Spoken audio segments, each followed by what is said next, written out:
Problem? Solution.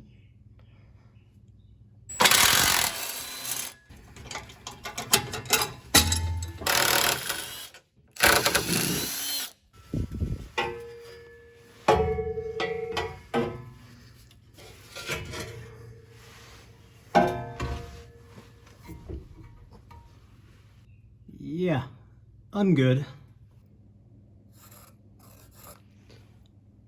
I don't have any clamps big enough. I know.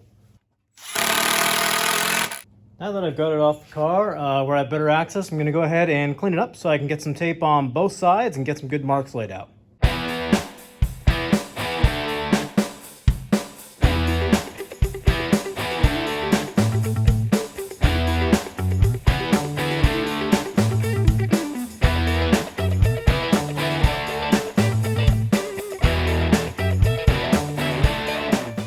We'll end up going 1 more inch over from where this original mark was, just to give me a little bit of margin for the pipe to squeeze through.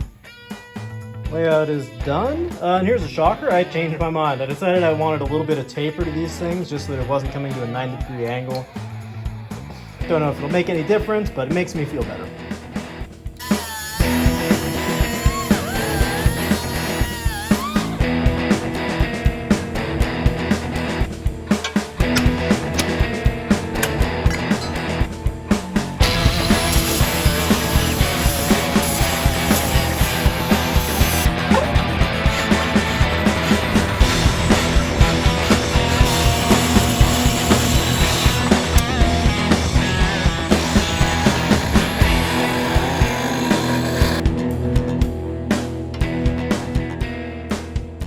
Now becoming clear what I'm doing?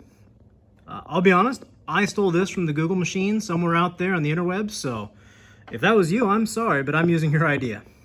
It would also be possible to do this with some C-channel and bring it up higher if you need a little more clearance, but being as this is just a 3.8 liter car, I don't think I'm going to run over 2.5 inch on both sides, so this should give me plenty of clearance.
And there it is, all welded up and painted.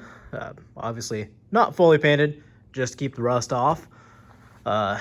Could use some more work to prettify it, but it is currently about 4 o'clock in the morning and the car is due at the exhaust shop at about 8 o'clock in the morning. So I'm gonna go get a couple hours of sleep and get back at it. All right, it's about 7:30 in the morning. Got the Crossmember. Okay, I didn't get any video of this because I was too busy trying to get the car all ready for the dyno, but the Crossmember was too weak without the stiffener plates on it. The back of the engine was actually hitting the firewall on the way to the exhaust shop. So I just added a couple stiffeners on both sides. It comes up about a 1/2 inch over the top of the notch and a 1/4 inch on front and rear.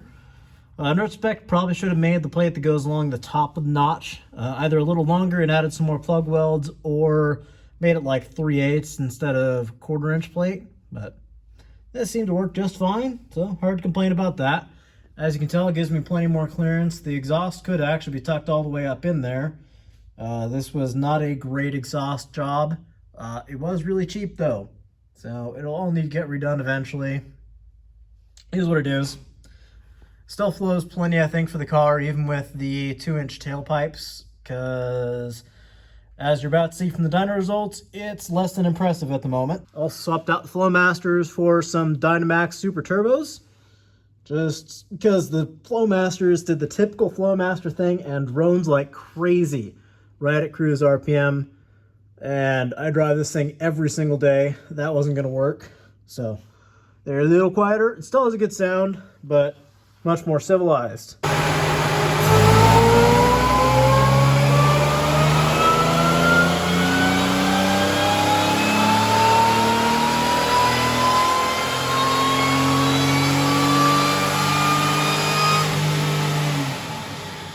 Okay, I'm going to get all of my excuses out of the way right off the bat.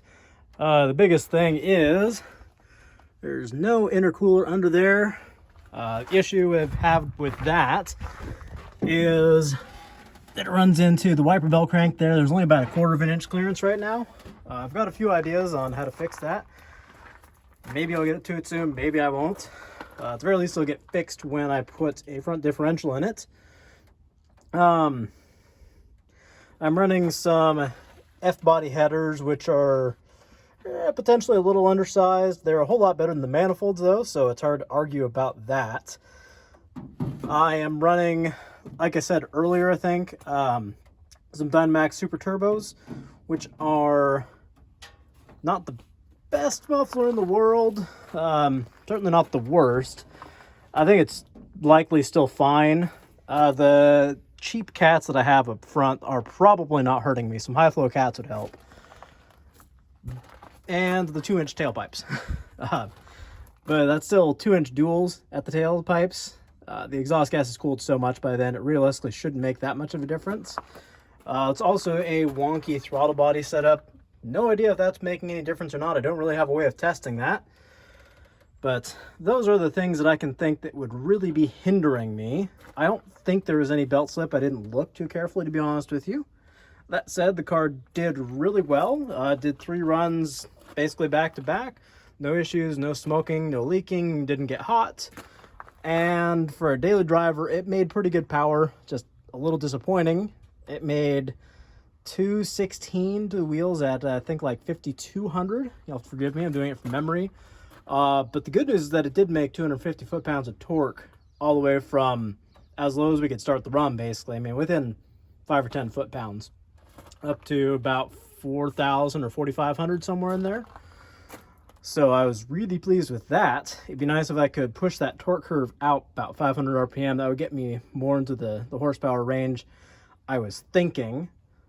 The air-fuel ratio is also running quite rich up at the top. I'm trying to get in touch with Intense and see if that's intentionally part of the tune or if it really should be more like 12-to-1 like we were thinking. If that's the case, the dyno guy was thinking that'd be worth a little bit of power, 5 or 10 horsepower, which, ain't a lot, but when you're only making 216 to the wheels, that's, and all the numbers are to the wheels, not to the crank. We figured that was probably somewhere in the neighborhood of 250 horsepower at the crank, plus or minus. And that's a little disappointing just because it does have a cam, does have a smaller pulley on the supercharger, it does have headers, does have true dual exhaust. I was really hoping more for like 250 at the wheels.